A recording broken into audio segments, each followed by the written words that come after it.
Imagine Socrates gives you something profoundly beautiful. You say, I want to share this with my companion. You go there and what happens? You get misunderstood. Okay? And this thing that was supposed to beautify your conversation for half hour now becomes a source of agitation. And now you begin to say, do I really want to be here in this relationship with this woman or this man? Is this the life I want to have for the next 20, 30, 40, 50 years? Now, you need to be very, very careful as to what sort of a conclusion or judgment you want to come to, because should you say no, you need to consider your age. You need to consider whether or not you have the capacity to suffer the loss of this relationship after 10 years. In case you have children, what's the impact of walking away from the relationship on the children? Okay? Now, there is a trick to make all of this a little bit easier. The more attached you are to Socrates, and the more accepting you are of his ideas to your life, the colder you grow to your relationship. Remember, the more he has your heart, or she, okay? The more he or she is in control of your passions, the less say anybody has in this life, in this other part of your life. Which means what? The less you're involved, the less you're attached. The less you're attached, the less emotional connection you have. The less emotional connection you have, the more distance between you and them. The more distance, go back to what Jamie said about Logan. I don't care. And the less care you have, the easier it is for you to walk away.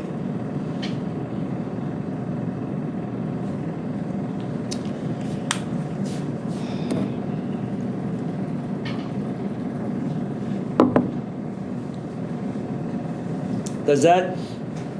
It's no good, is it? Luke, I don't hug people.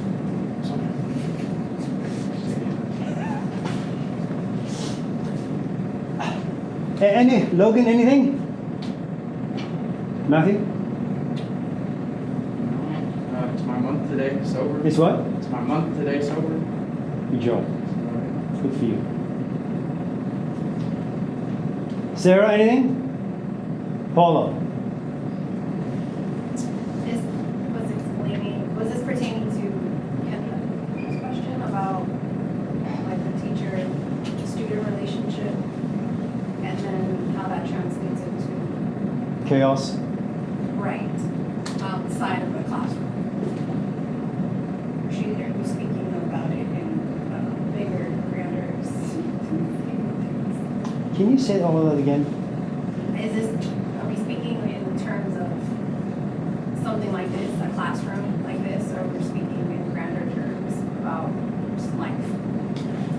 Well, her question first had to do with the student and a teacher relationship.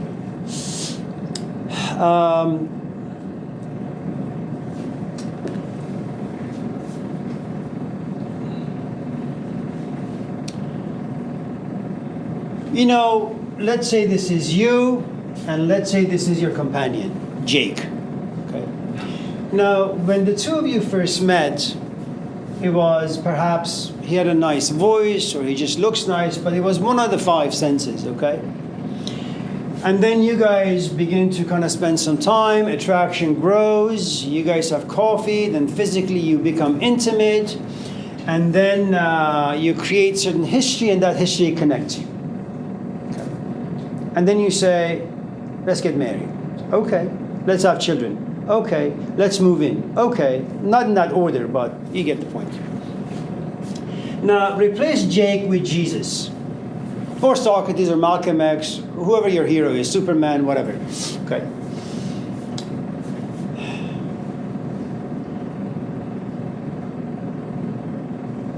It is true that you hear their voice. It is true that you see their body, their physical body. Okay. It is true that you may even be physically attracted to them. But there is something else at play as well. They have a tendency of going inside you to places that no one has access to, perhaps no one has ever gone into. And you get a sense that they are bringing to life a part of you that has been dormant. For the first time, you get to see this yourself. Okay? Now, it's exciting, it's inspirational, but the truth is it also creates a good amount of chaos. This doesn't happen very often. It's a very unique relationship. Now, just because Jesus has given birth to your soul, and now you see your soul for the first time, the problem is this: you made your life down here with no soul. It was all passion. You met John, he was good looking, he sounded good, he makes good money, he has a nice looking car, he has a nice house. Now you live in this box. And sure, you fell in love. But all of us know what happens to this particular emotion as time goes on. Okay? It diminishes in intensity. And eventually all you say is like. And then you say, I just tolerate you. Okay? That's what happens in this box. This guy, Jesus, comes in and gives you something you never had. In other words, you never made a house with a soul. Okay? You made your house with thinking and with passing emotions. It's a good life, don't get me wrong. But soul is something that's going to burn this alive. It's going to create a lot of chaos. We are very lucky because many of us simply hang out with people with zero souls. They're interesting. They inspire curiosity, okay, but not really reflection. And in that sense, we are very, very lucky because our box, our life, remains protected. Okay? You may have a broken glass. Okay? You may have a table inside the house that turns upside down, but they're easily fixable. Okay? But for this whole thing to fall apart, it's a very, very different story. Remember what he says in the Gospels. I have not come here to bring peace. Just think about that for a moment. Think about what Malcolm X did. All he did was bring about chaos. Martin Luther King Jr., Mahatma Gandhi. These are people who are, revolutionaries of the human psyche. And they're profoundly dangerous. And it is true that most of us, like Jacob, desire to be around Joseph. But the price you pay for being around Joseph, closer and closer and closer, is that you have less of a house in this box. You're going to begin to have gaps or doors, and things are just going to fly out. And before you know it, you have nothing in this house. Okay? So most of our friendships, most of our relationships, they have nothing to do with this passion that we are talking about that live inside Socrates, or a Plato, or a Malcolm, or a Martin.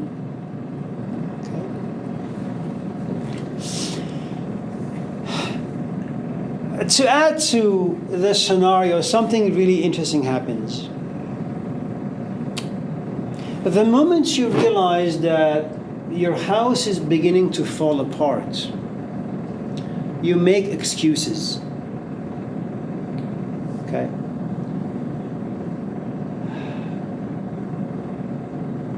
I have to go home and make dinner. I don't want my kids to turn out rotten. I don't want my mom to reprimand me for what's taking place here. Okay? I like my sofas, my tables, my fridges. Okay? And so the physical life comes to rescue you. It becomes your Messiah. All of your physical ambitions, okay?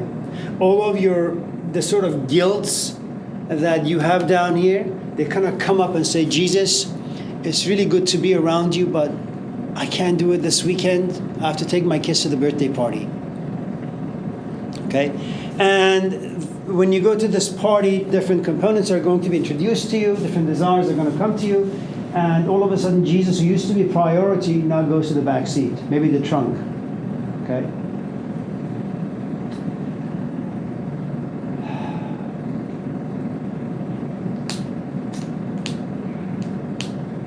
I honestly don't know, Kendra, why anyone would want that type of a relationship. Because we are the sort of animals that really desire to keep both worlds. We like to keep our soul. We also like to keep our flesh. And we're also looking for guarantees that if my soul expands, I want to make sure that nothing is going to happen to my flesh. Or if my flesh expands, I want to make sure that nothing happens to my soul.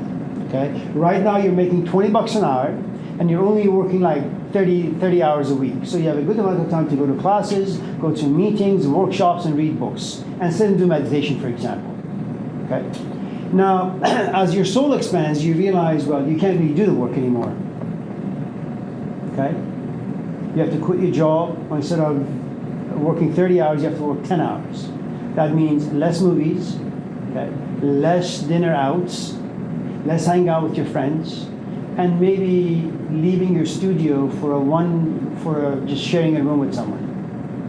That's a big price to pay.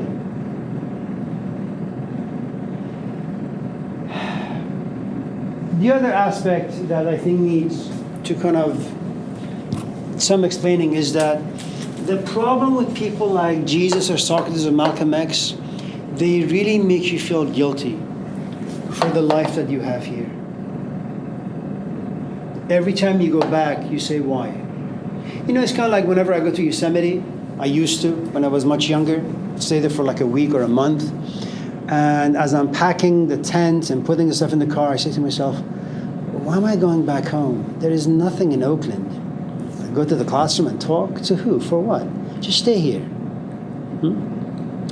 Something happens to you when you're in nature for that long of a time. It doesn't really have to be that long either. It can be like, for a couple of days. And as you're coming back, you say, why? Now imagine if the whys were to get more and more and more. This life down here would be not livable unless you're able to forget your Yosemite experience. And the nice thing is you will forget the Yosemite experience. You will forget.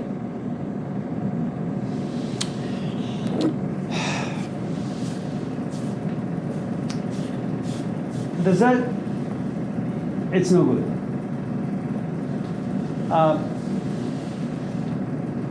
It doesn't really answer. To be honest, I forgot the questions.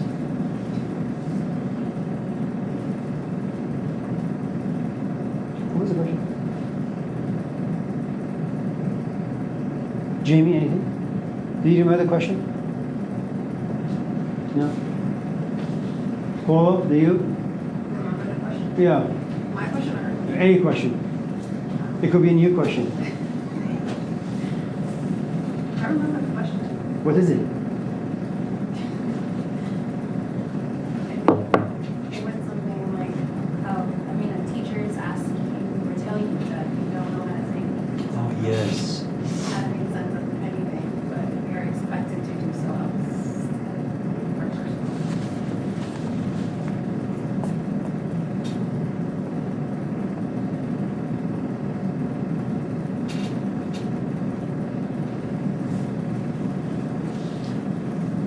You know, when you got kids, you keep telling them, don't run across the street. Don't ride your bike this way. Don't do this. And the kids say, oh no, I can do it. No, you can't do it. I can do it. And of course, they run and they get hit by a car. And I think when it comes to this particular kind of aspect of life and something, kind of like Socrates saying that he's a midwife, he's there to kind of give birth to your soul. I think whenever you find yourself at a novice or infantile stage, it doesn't matter what it is, whether it's learning how to play the piano or learning the art of thinking or feeling, you are at the stage of infancy. Someone needs to help you. Someone needs to feed you, to clean you, to hold you. You can't do it on your own. It doesn't matter, just because someone is 30 or 40 or 50, if they have not been born into the world of reflection, they don't know how to think. And it's an art. They need to kind of submit themselves to someone who is really good at that particular craft. Let them think for the person for 5, 6, 10 years. Once the person has kind of come to realize the ins and outs, some of the components, the tools, then you can let them go. You know, the 8-year-old just goes on bikes by himself. He walks to school by himself. He can kind of just go to the fridge, open the door, and just pour milk by himself. You know, I think the Indians have this thing called Maya. It's the world of illusion. That just because you know how to get yourself from here to Ross, the assumption is you can also assume that you know how to be a Jacob and get yourself to Joseph. You know, that just because you know how to read, you wrongly assume that because you know how to read, you can also understand. You can also process what it is that you're reading. Okay? Just because you feel, you can also process and kind of analyze and then understand how you feel and why you feel, which is not true at all. Let me give you a different thing, and forgive me, those of you in this class who may kind of be allergic to this. Look, you have a physical body, okay? You have an emotional body. You have a psychological body. You have an intellectual body. And then you have a spiritual body, let's just say. Okay? Now, and let's say you're no longer 18 or 19 or 20. So there is some kind of maturity inside you now. Let's just put here, maturity. Okay? If you're a man, let's just say you have to be 65 for this. Okay? If you're a woman, let's just say you're 25. Hopefully. These days, let's just say 30. Now, a 30-year-old man or a woman, let's just say they have a good amount of maturity inside them. They go to a party and they run into a Brad Pitt. The physical body looks and says, I want to have sex with Brad Pitt. The emotion says, sex is good, but I want intimacy. The psychological part of you, and this happens only if, for example, you were married to John. It was a great relationship. John got hit by an 18-wheeler and died. And so there was no closure. You want your kind of sex life, intimacy life, to be very much with Brad Pitt, to be very much like John. So there is this trauma, there is no closure. And this says, no, you haven't really spent too much time with Brad Pitt. Don't do it, okay? So this wants to repeat the past, or maybe wants to abstain from the past. Let's say you had a traumatic experience when you were a child. The intellect says, sex is good, but make sure you have meaning. The spiritual part of you will say, why the hell would you want to contaminate yourself by once again going back into the physical body, grinding your body against another's? So what? To have a passing emotion? A pleasure that's going to last maybe an hour, maybe 5 hours, maybe 2 weeks, for what?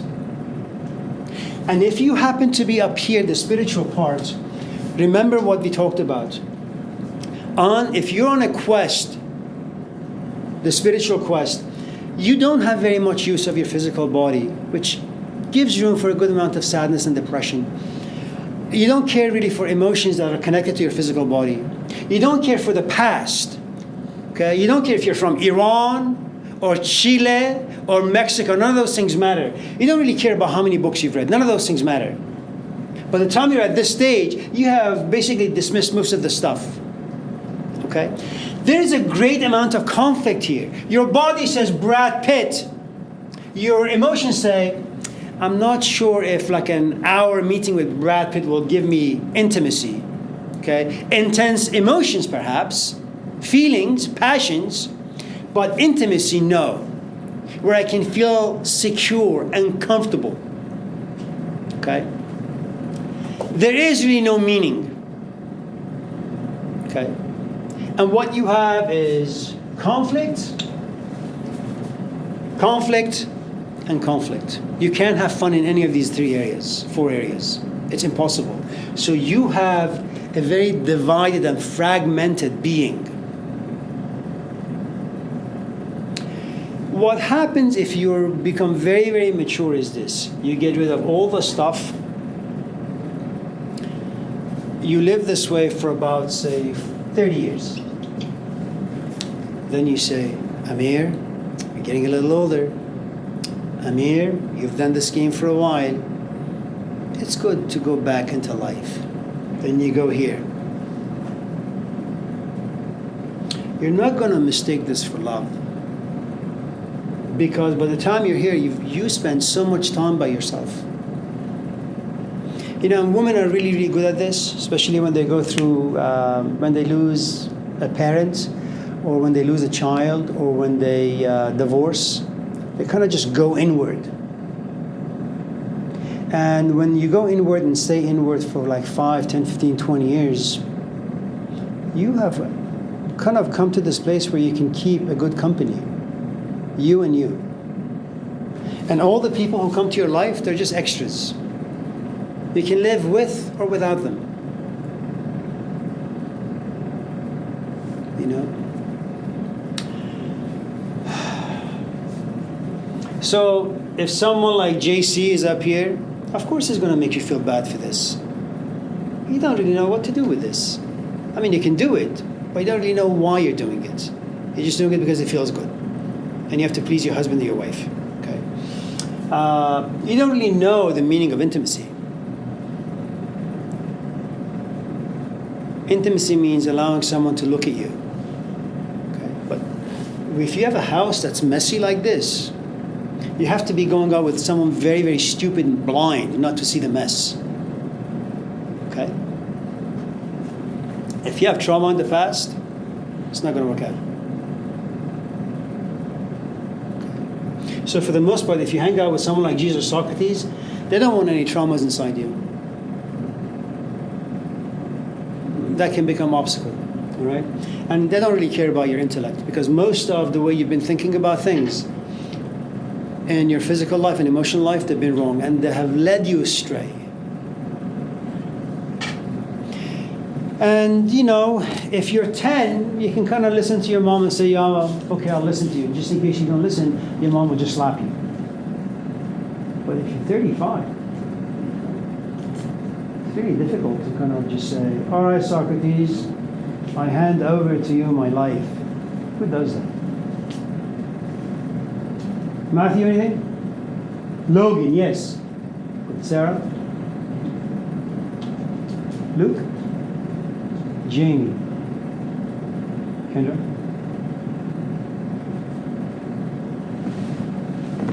Kendra? Let's talk about personality. Sorry? Personality. Oh, personality.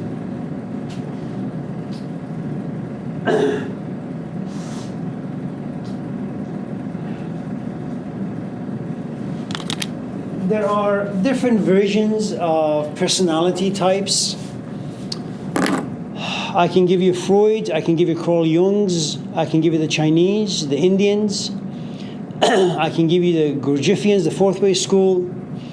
The simplest, I think, since we don't really have much time, and I don't really find that interesting at all, is some people are like water. They're just born with it. Okay. Now remember, personality and temperament are different. Personality is, it's a Latin word that these are the masks, your experiences in life, okay? Let's say you go to a party and someone says to you, you know, that's Joe Schmo. He usually is very guarded. That's just his personality. But that may be so, but the truth is, the reason he's guarded is because when he was 5, his father beat the crap out of him. And so from that point on, he stayed guarded.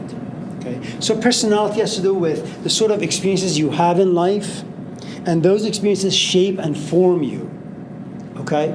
Let me give you an example. Let's say Your parents have raised you by putting you next to the TV, in front of the TV. And that's what you've been doing for the past like 5 years. You've watched 10 hours of, say, I don't know, Encanto on a daily basis. 10 hours every single day. Now you go to school. The problem with going to school is that it's not fun like Encanto, like Incredibles, like Moana. Classrooms go slow. Teachers are boring. The subject matter is uninteresting.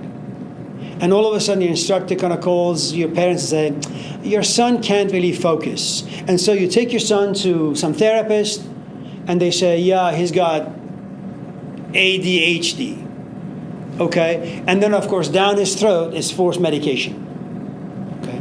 Now, it may be that because your son can't focus, and you happen to be like a smoker, you say, son, here's some weed for you. And that allows you to kind of focus a bit more. And now you do this about 5-6 hours a day. The way you were watching TV, which was compulsory, intense, 10 hours a day, it's the same way you do weed. It's the same way you hang out with your friends. You kind of just attach yourself to them. You glue yourself to them. Okay?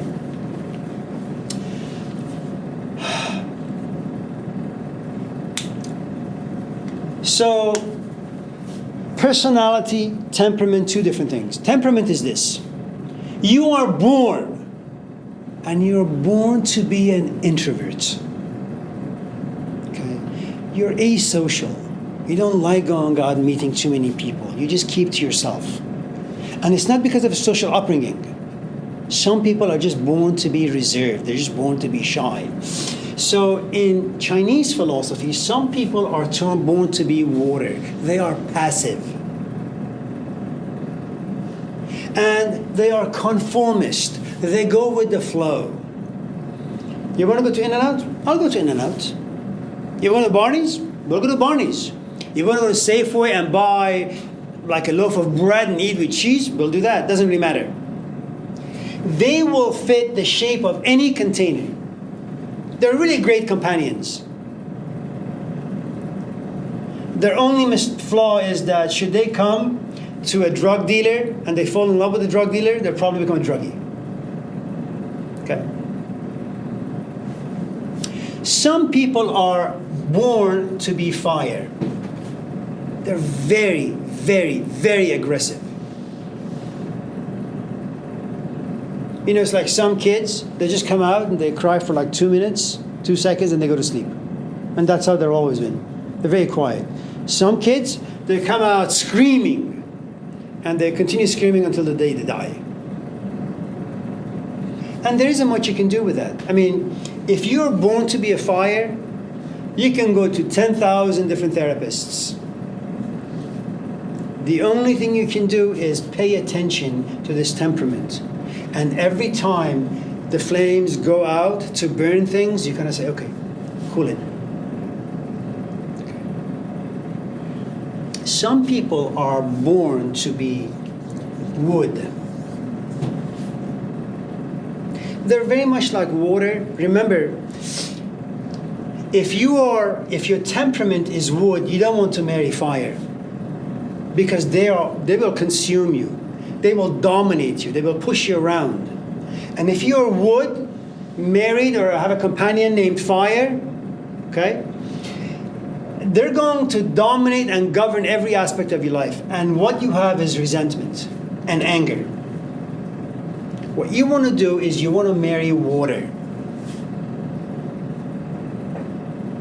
Because wood floats on water. Now, the problem with water and fire is that water is cool, fire is hot. Fire is dominating. Water is very passive. If you marry someone if you're fire and marry someone who is of water temperament, they have a tendency of always cooling you down, making a judgment upon you. Okay? So, and then you have earth. These are very physical, earthly people. They're very grounded. Okay. they can either marry someone who is made of wood or someone made of someone made of fire, because this can put an end to fire. I mean, all these temperaments work well with one another as long as you have a good amount of awareness. You know? And that's what temperament is. You can't do much about them. You can make some minor adjustments, but for the most part, you're stuck. My brother, he is very outgoing. He also teaches, and the way he teaches is really, really interesting. He reads lots of books. He takes lots of notes, and he goes to the classroom and he's very, very organized. Okay. So when I was younger, I was very jealous and envious of him. So I tried to be like him. And I just wasn't successful. I mean, I would put my note on the table, but I would feel like a counterfeit every time I would look at the notes. So I would just look the other way and just start flying. This is only good if, for example, you're a manager at, say, Home Depot, and you're interviewing someone, and you realize they're made of fire. You say, yes, I need him at the window section because he can sell a lot of windows for us. That person will come and say, I'm looking for some blinds. Can you show me where they are? I said, you need blinds plus windows. Let me tell you why.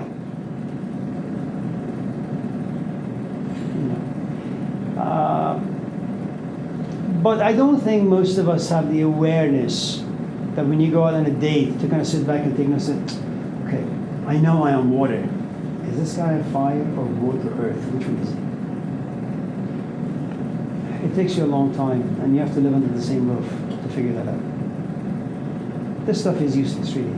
It's like people being interested in astrology.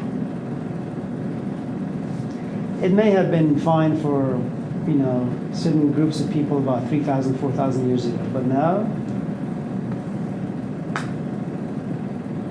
the way our life is, such crafts really don't mean much. Anyone else? We have a minute. Luke?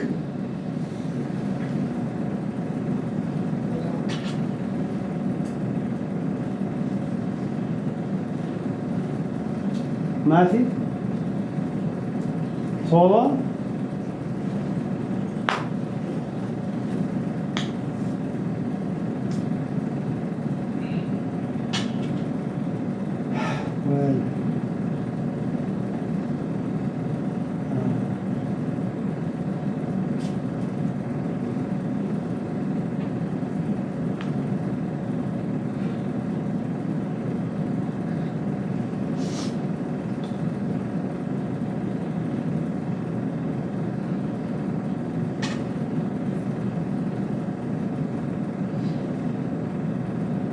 I would say more, but I can't because we don't have time. And even if he did, I wouldn't know what to say. Right, Sarah? Well, listen, have a nice day. It's good to see all of you. I'm glad that you're safe and healthy. See you on Thursday.